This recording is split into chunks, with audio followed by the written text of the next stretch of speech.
नमस्कार, मैं हूं पूजा सिंह और आप देख रहे हैं राजपथ भारत। हाजिर हूं एक नए वीडियो के साथ। आज बहुत दिनों बाद आप लोगों के लिए कोई वीडियो लेकर के आई हूं। कुछ निजी व्यस्तता के कारण राजपथ भारत पर मेरा कोई वीडियो या फिर शॉर्ट नहीं आ पाया है पिछले कई दिनों से। इस चर्चा को मैंने नज़रिया नाम दिया है क्योंकि ये किसी और के पॉइंट ऑफ व्यू से, नज़रिए से मैं उस पर चर्चा करने जा रही हूँ। जैसा कि आप लोगों को पता है कि कई राजनीतिक विशेषज्ञ हैं जो बसपा पर भी बात करते हैं, बसपा पर चर्चा करते हैं, बसपा पर नज़र रखते हैं। उन्हीं में से एक हैं सीनियर जर्नलिस्ट कबूल अहमद। मैं पहले भी कई बार उनके लेख पर आप लोगों के साथ चर्चा कर चुकी हूँ। आज का जो टॉपिक है वो भी उन्हीं के लेख पर आधारित है, इसीलिए मैंने इसका नाम रखा है नज़रिया, जिससे कि आप लोगों को पता चल सके और क्लियर भी रहे कि आखिरकार ये बात किसके बारे में हो रही है और चर्चा किस पर हो रही है और क्यों हो रही है। अब उन्होंने अपने आर्टिकल में लिखा है कि अगर ब्राह्मण समाज का साथ बसपा को मिल भी जाए तो क्या होगा। क्या एक बार फिर से बसपा को पूरी तरीके से पूर्ण बहुमत की सरकार बनाने का मौका मिलेगा या फिर कुछ कमी कसर रह जाएगी। वो किस तरीके से इसको पूरा देखते हैं, इस पूरे मामले को किस तरीके से देखते हैं, वो मैं आप लोगों के साथ शेयर करूंगी। बीच बीच में मैं अपनी राय भी दूंगी कि कहाँ पर इन्होंने किस तरीके से लिखा है, तो वो कहाँ तक सही बैठता है, कहाँ तक नहीं। चलिए देखते हैं, शुरू करते हैं।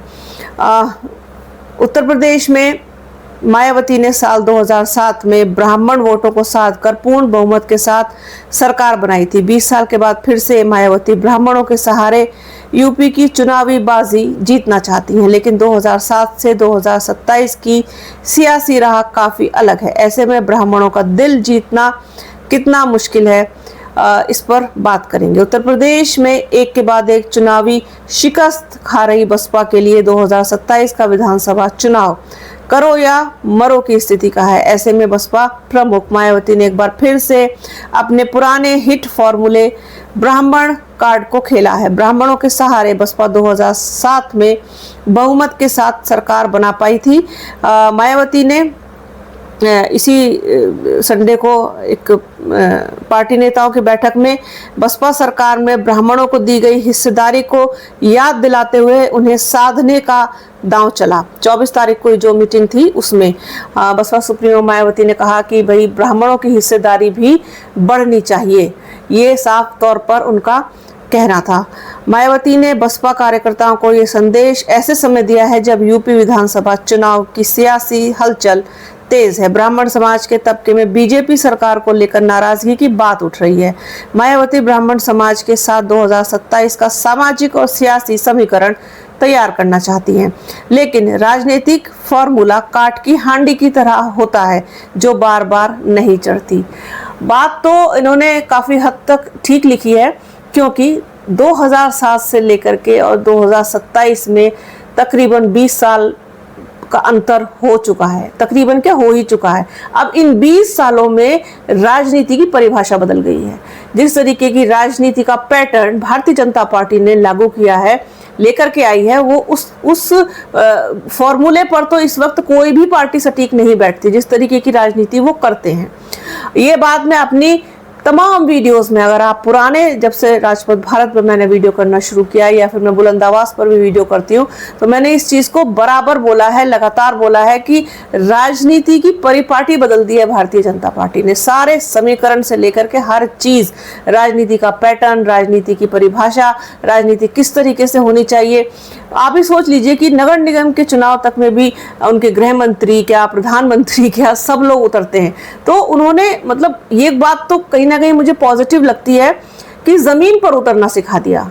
ज़मीन पर उतरे बिना पॉसिबल नहीं है, और वो लोग फाइट करते हैं। उनका काम, उनका जो उनके कार्यकर्ता हैं वो पूरे जोश के साथ पूरे सतह पर काम करते हैं। इस बात को झुठलाया नहीं जा सकता।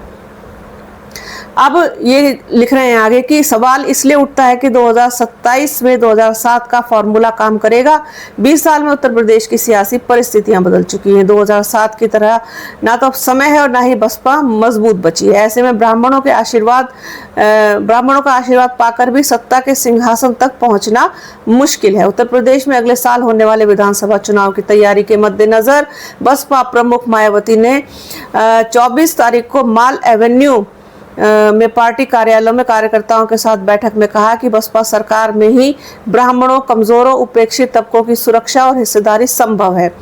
केंद्र सरकार पर निशाना साधते हुए मायावती ने कहा कि पूंजीपतियों के हित में केंद्र सरकार के फैसलों से सर्व समाज का अहित हो रहा है। आप लोगों को अगर याद हो, बसपा सुप्रीमो मायावती ने अपने जन्मदिन पर जब प्रेस कॉन्फ्रेंस की थी तब भी उन्होंने ये बात बोली थी कि ब्राह्मण किसी का बाटी चोखा अब नहीं खाएगा। यानी कि ब्राह्मणों को साधने की कवायद बसपा में काफी पहले से चल रही है, शुरू हो चुकी है। अब अंदर खाने वो कितनी हुई है, कहाँ तक पहुंची है, ये तो अब आने वाले वक्त में तय होगा जब टिकट डिस्ट्रीब्यूशन होगा। 2012 से उत्तर प्रदेश की सत्ता से बाहर मायावती ने 2027 के विधानसभा चुनाव के जरिए फिर से सत्ता में लौटना चाहती हैं। ऐसे में अपने पुराने समीकरणों पर नए सिरे से फोकस बढ़ा रही हैं, जिसमें ब्राह्मण समाज को साधने का प्रयास हो रहा है। इस तरह मायावती की कोशिश दलित के साथ ब्राह्मण केमिस्ट्री बनाने की है, जिसके लिए अपनी सरकार में दी गई हिस्सेदारी को भी वो याद दिला रही हैं। 2027 के फॉर्मूले से लौटने का प्लान है। मायावती ने यूपी में 2007 से 2012 तक की सरकार का जिक्र करते हुए कहा कि उस दौरान पार्टी ब्राह्मण समाज समेत सर्व समाज को पार्टी और सरकार में बराबरी का प्रतिनिधित्व दिया गया था।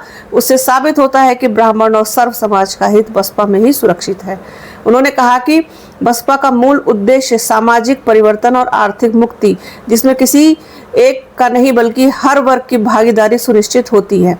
मायावती ने पार्टी कार्यकर्ताओं से आह्वान किया कि वे विधानसभा चुनाव से पहले ब्राह्मण समाज और अन्य वर्गों तक बसपा की नीतियों और विचारधारा को मजबूती से पहुंचाएं। बेहतर मजबूत प्रत्याशियों का चयन किया जाए।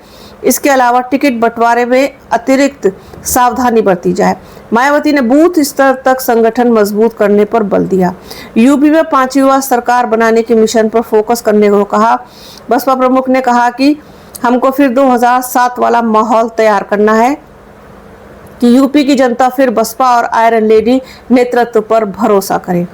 इस तरह से मायावती ने 2007 की तरह 2027 में ब्राह्मण दलित फॉर्मूले को बनाकर 2027 के चुनाव जीतने की रणनीति बनाई है। लेकिन क्या यह संभव है? सवाल ये उठता है। यहाँ से इन्होंने सवाल उठाया है कि क्या ये फॉर्मूला कामयाब होगा, काम करेगा, इस पर उनको संदेह है।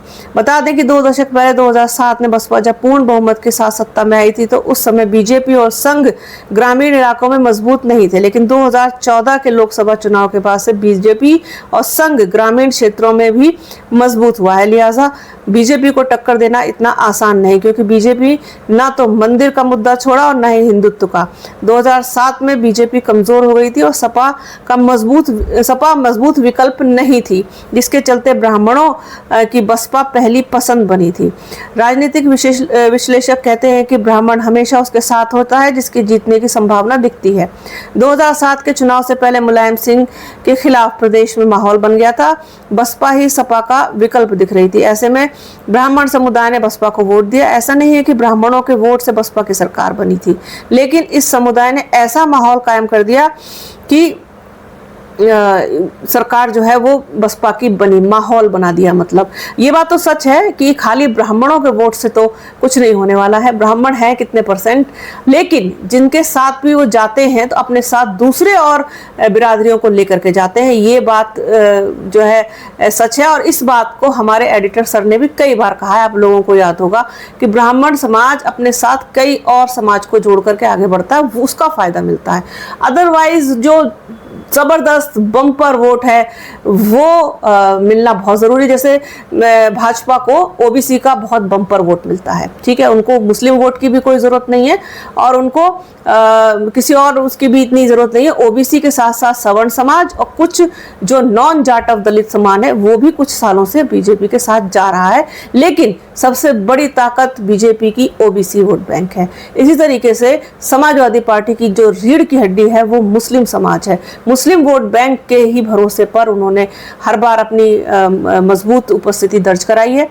अब बसपा की बात करें तो बसपा के साथ उनका खुद का हार्डकोर वोटर, साथ ही साथ जो मुस्लिम समाज है वो जब साथ आएगा तब जाकर के मजबूत कॉम्बिनेशन बनेगा। लेकिन ब्राह्मणों के बारे में ये कहा जाता है कि जब वो जाते हैं तो वो साथ में अपने लेकर के जाते हैं। लेकिन अब क्या है ना कि ना तो बसपा मजबूत दिख रही है ब्राह्मण समाज को और ना ही बीजेपी का विकल्प बनती दिख रही है। ऐसे में ब्राह्मण उनके साथ जाएगा ये कहना मुश्किल है।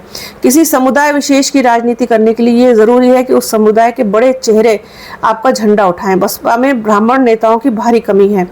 बसपा में कुल मिलाकर अब सतीश चंद्र मिश्रा बचे हैं, जबकि पहले ब्राह्मण चेहरे के तौर पर रामवीर उपाध्याय, ब्रजेश पाठक, नकुल दुबे, रंगनाथ मिश्रा, राकेश दत्त त्रिपाठी और अनंत कुमार मिश्रा हुआ करते थे। ये सभी ब्राह्मण चेहरे बसपा की हाथी से उतरकर दूसरे दलों में शामिल हो गए।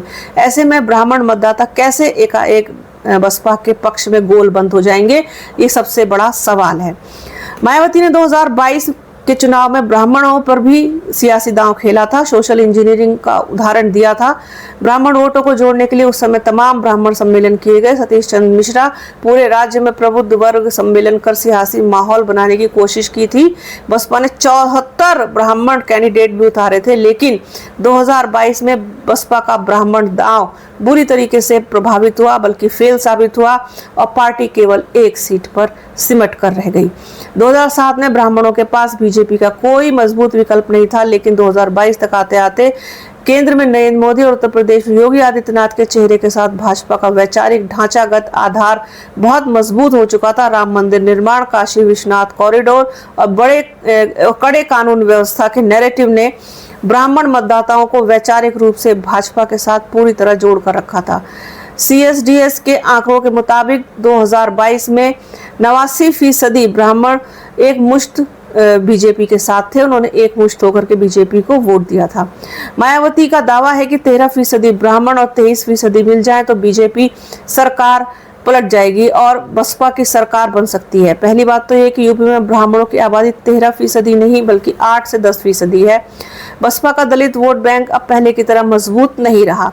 2012 से ही गैर जाटव वोट उनके साथ नहीं खड़ा है और जाटव वोट बैंक सेंधमारी हो चुकी है। इसके अलावा बसपा से मुस्लिम और अति पिछड़ी जातियां भी खिसक गई हैं। उत्तर प्रदेश में सत्ता के लिए 20 से 30% वोटों की जरूरत नहीं बल्कि 45% के करीब चाहिए। बीजेपी 2017 और 2022 में दोनों बारी 40% से ज्यादा वोट हासिल कर सरकार बनाने में कामयाब रही है।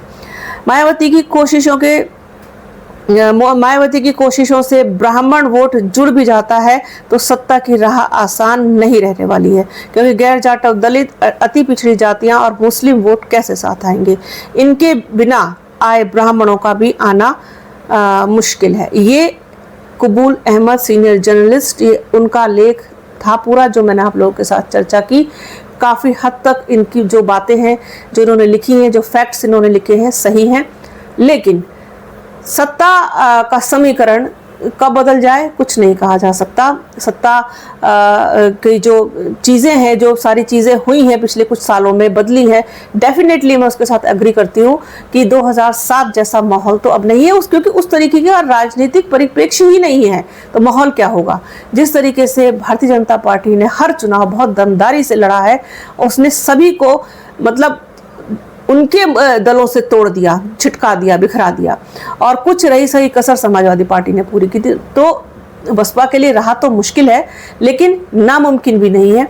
अगर बसपा किसी मजबूत पार्टी के साथ गठबंधन कर लेती है तो डेफिनेटली हालात बदल सकते हैं। तो आज के नज़रिया प्रोग्राम में फ़िलहाल इतना ही है।